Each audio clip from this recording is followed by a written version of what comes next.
जय श्री वीडी राधे कृष्ण दोस्तों, the dreams in channel में आपका स्वागत है।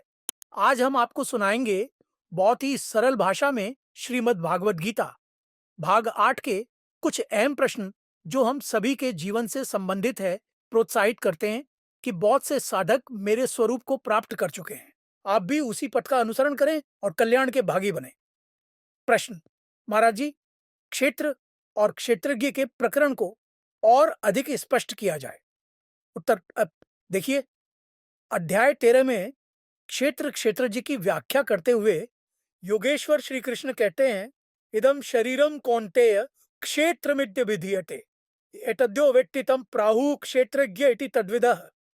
गीता 9:38। अर्जुन, यह शरीर ही क्षेत्र है। इसमें बोया हुआ भला और बुरा बीज संस्कार रूप में उगता है और जन्मांतरों तक फल देता है। इसको जो साक्षात जानता है उसे क्षेत्रज्ञ कहते हैं। ऐसा उसके स्वरूप को जानने वाले महर्षियों ने कहा है। हे अर्जुन, मुझको भी सब क्षेत्रों में क्षेत्रज्ञ ही जान। क्षेत्र क्षेत्रज्ञ का विभाजन और तत्वतः उनकी जानकारी का नाम ही ज्ञान है। यहाँ श्री कृष्ण स्पष्ट करते हैं कि कुछ भी रट लेने का नाम ज्ञान नहीं है, बल्कि स्थूल, सूक्ष्म, कारण तीनों शरीरों का निरोध और निरोध के साथ ही उस परम पुरुष की प्रत्यक्ष अनुभूति का नाम ही ज्ञान है। पंच महाभूतों क्षिति, जल, गगन, पावक, समीर से निर्मित स्थूल शरीर एवं मन, बुद्धि, चित्त और अहंकार से सृजित सूक्ष्म शरीर तथा चेतना से निर्मित कारण शरीर, यह सब क्षेत्र है। ये जब तक रहेंगे तब तक शरीर किसी न किसी रूप में विद्यमान रहेगा। इस क्षेत्र का पार पाकर उस शाश्वत पुरुष परम तत्व की अनुभूति और उसमें स्थिति का नाम ज्ञान है। प्रकृति और पुरुष के विभाजन की जानकारी ही ज्ञान है। श्री कृष्ण के ही शब्दों में क्षेत्र क्षेत्रज्ञ की यह परिभाषा उन महापुरुषों ने दी जो इसके जानकार थे। जो भी इसे जानता है क्षेत्रज्ञ है। वे महापुरुष क्षेत्रज्ञ थे। और अर्जुन, मैं भी क्षेत्रज्ञ हूं। अर्थात श्री कृष्ण भी साधना पूर्ण महात्मा है, महायोगेश्वर है, जो क्षेत्र में फंसता नहीं बल्कि उसका संचालक है। प्रश्न: महाराज जी, हर व्यक्ति अलग अलग क्षेत्रज्ञ बनता है अथवा क्षेत्रज्ञ बनने पर संपूर्ण जीवों के शरीर को जान लेता है?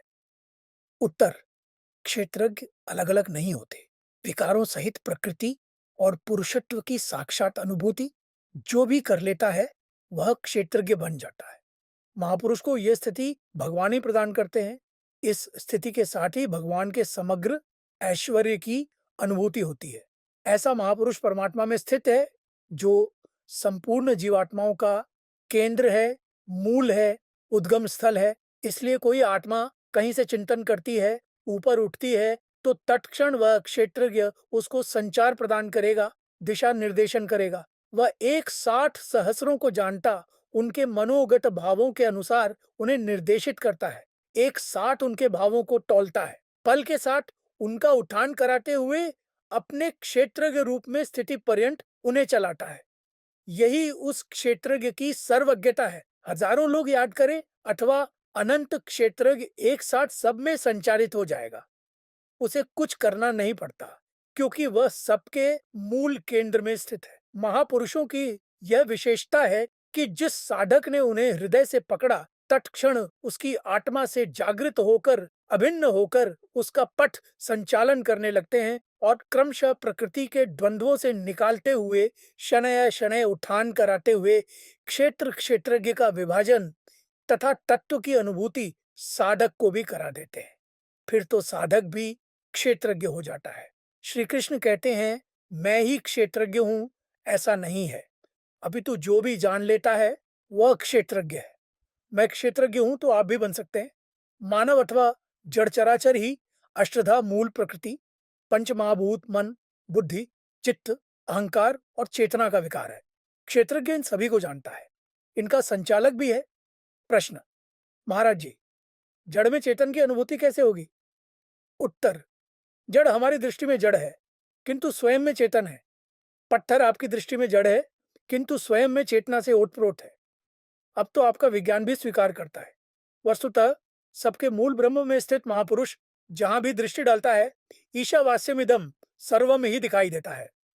सर्गु नरकु अपवर्गु समाना, जानता है देख धरे धनु बाणा। मानस 2:100 30-60। उसकी दृष्टि में न स्वर्ग के रूप में रहता है और न नरक के रूप में।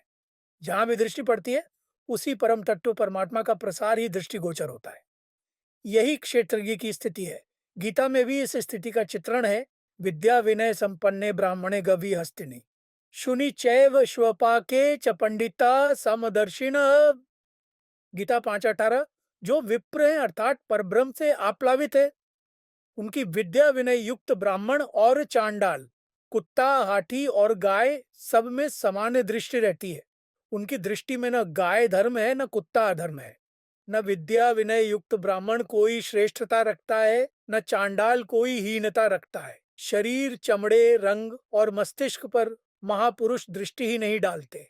उनकी दृष्टि सीधे उनकी आत्मा पर पड़ती है जो उनके अंदर भी संचारित है। प्रश्न: किंतु महाराज जी, कुतिया चाहे अपने 12 स्तनों से दूध दे और गाय चाहे दूध न भी दे, फिर गाय तो गाय और कुतिया तो कुतिया ही रहेगी। दोनों समान कैसे हो सकते हैं? उत्तर: देखिए, वाल्मीकि पहले चांडाल थे, लोग ऐसा ही उन्हें कहते हैं, किंतु महापुरुषों ने उन्हें चांडाल और डाकू के रूप में नहीं देखा। उन्हें तुरंत दिशा दी और वाल्मीकि भय ब्रह्म समाना। मानस 2:16-83-8। पूरा सुनने के लिए बहुत बहुत धन्यवाद। आज के लिए बस इतना ही। मिलते हैं अगले भाग में। जब तक के लिए राधे कृष्णा।